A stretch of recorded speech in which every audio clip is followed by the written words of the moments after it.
मन दाता मन लालची, मन राजा मन रंक, जो या मन गुरु सो मिले तो गुरु मिले निसंक।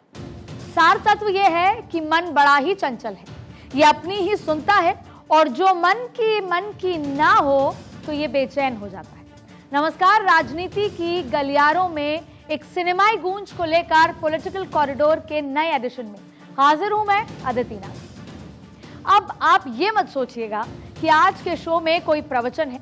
आज का शो भी विशुद्ध सियासी मंथन और चिंतन पर ही है और आज मैं आपको बताऊंगी कि कैसे राजनीति के मन की ना हो तो सालों साल और कह सकते हैं कि 100 साल से ज्यादा पुरानी सिल्वर स्क्रीन भी सियासी हो जाती है। 2023-2024 देश की सियासत के लिए बेहद अहम साल बताए जा रहे हैं।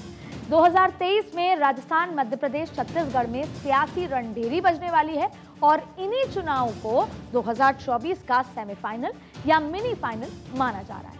वो सिर्फ इसलिए नहीं कि ये चुनाव 2024 के आम चुनाव के ठीक पहले या चंद महीनों पहले होने वाले हैं, बल्कि इसलिए भी क्योंकि राजस्थान में जो इस विधानसभा चुनाव होने वाले हैं इस साल के अंत में 200 सीट है उसमें और लोकसभा की 25 सीटें आती हैं। मध्य प्रदेश में विधानसभा की 230 सीटें हैं तो लोकसभा की 29 सीटें हैं और छत्तीसगढ़ में विधानसभा की 90 सीटें हैं तो लोकसभा की 11 सीटें हैं। चुनाव बीजेपी और कांग्रेस दोनों के लिए साख और नाक की लड़ाई, क्योंकि हिमाचल और कर्नाटक में चुनाव हार चुकी भारतीय जनता पार्टी इन चुनाव को हर हाल में जीतना चाहती है, तो वहीं कांग्रेस यहां अपना दबदबा बनाकर उसे कथित विपक्षी एकता का अगुवा बनना चाहती है। और देखिए, जहां फिलहाल ऐसा कोई सिरमौर नजर नहीं आ रहा या कांग्रेस को कोई सिरमौर मानने को तैयार नहीं होता नजर आ रहा। हालांकि विपक्षी एकता का शगुफा नया नहीं है और इतिहास गवाह है कि विपक्षी एकता के सारे प्रयास नाकाम साबित हो रहे हैं, लेकिन विपक्ष 2024 के चुनाव को हर हाल में मोदी वर्सेस ऑल बनाकर अपनी दावेदारी पुख्ता करने का दम भर रहा है। तब अब सवाल ये भी उठता है कि सियासत के इसी गुणा और गणित में सिनेमा का सतरंगी संसार क्यों बदरंग हुआ जा रहा है। कहते हैं सिनेमा समाज का आईना है, लेकिन सिनेमा का हर संदेश सियासत को सूट करे ये जरूरी भी नहीं। और ऐसे ही एक वेब सीरीज है अजमेर 92, जो OTT प्लेटफॉर्म पर आने से पहले ही विवादों में घिर चुकी है। राजस्थान के विधानसभा चुनाव से ठीक पहले वेब सीरीज की टाइमिंग को लेकर लगातार सवाल उठाए जा रहे हैं। इसे सेक्स स्कैंडल के आरोपी यूथ कांग्रेस के पदाधिकारियों को बताया जाता है, तो चुनाव से पहले अजमेर 92 की रिलीज को बीजेपी मौका मान रही है और वो आपको ये बताते हैं कि बीजेपी नेता और केंद्रीय मंत्री क्या कुछ कहते हैं, उसे सुन लीजिए। भविष्य में ऐसा न हो, इसके लिए अगर इस तरह की कोई डॉक्यूमेंट्री बनती है, मूवी बनती है, उसको मजहब के आधार पर जोड़ करके देखना, मुझे लगता है कि ये दुर्भाग्यपूर्ण है। तो समझ रहे हैं आप कि 31 साल बाद भी ये वेब सीरीज क्यों बीजेपी के लिए सियासी बिसात का बेहद अहम मोहरा है और इसे आप इस जघन्य और घिनौनी वारदात की खौफनाक दास्तान जानकर समझ सकते हैं।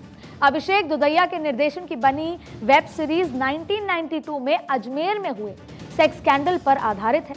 वेब सीरीज 14 जुलाई को रिलीज होगी, लेकिन इसके पहले पोस्टर के सामने आते ही विवाद का पोस्टर लहराने लगा है। अब आपको बता दें कि अरावली पर्वत श्रृंखला की तारागढ़ी पहाड़ी की ढाल पर स्थित अजमेर का इतिहास बेहद शालीन है।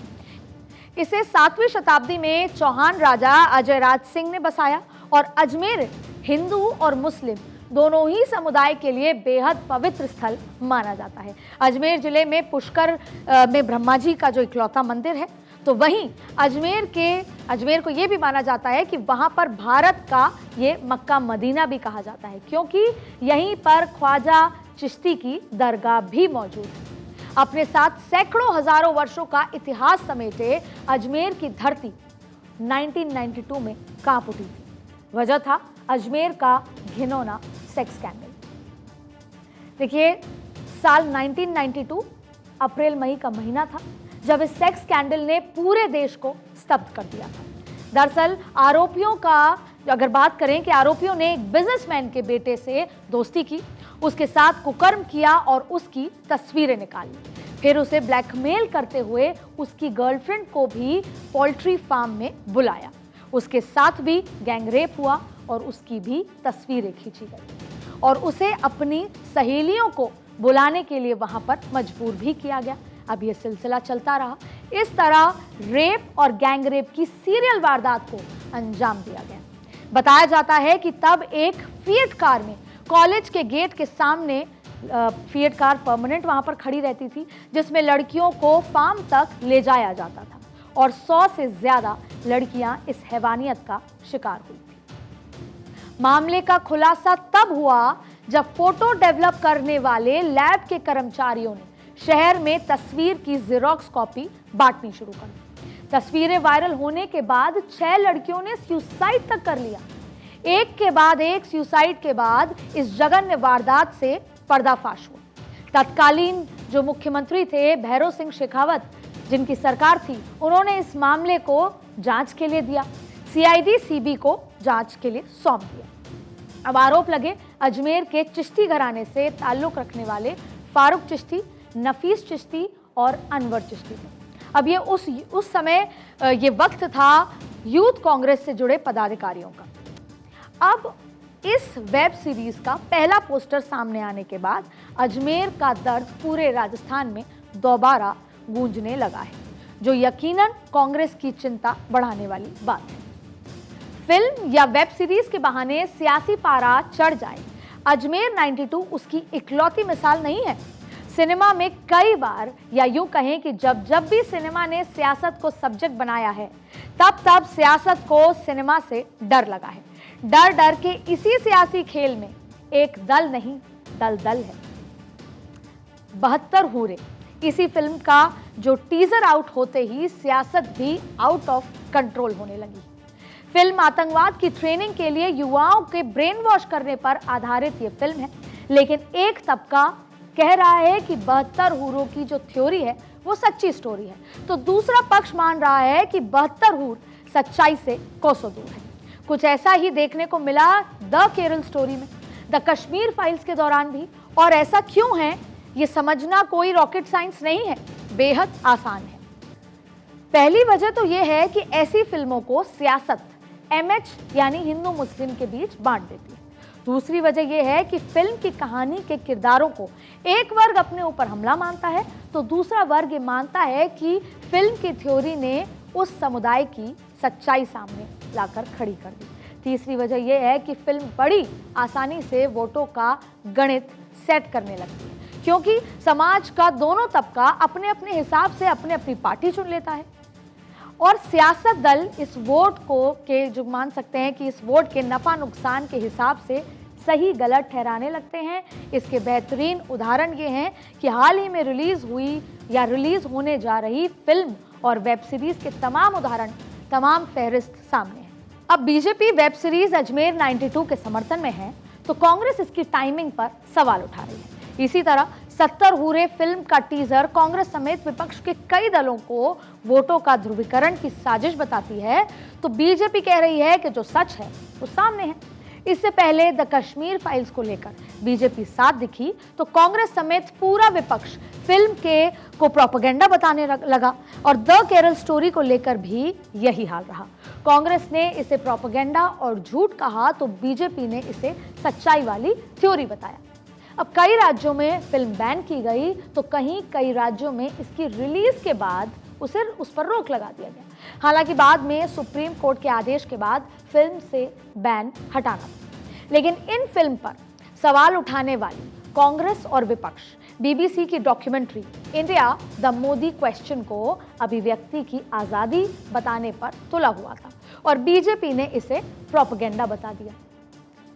देखिए, मैं सच और झूठ के खेल में नहीं उलझूंगी और हिंदू मुसलमान की थ्योरी पर भी मौन हूं, यह आपको तय करना है। लेकिन इतना जरूर है कि सिनेमा सिल्वर स्क्रीन पर जितने रंग फिल्म के रिलीज में दिखते हैं, उससे कहीं ज्यादा रंग सिनेमा पर होती सियासत बिखेरती है। और यह आज का दस्तूर नहीं, दशकों पुरानी परंपरा है।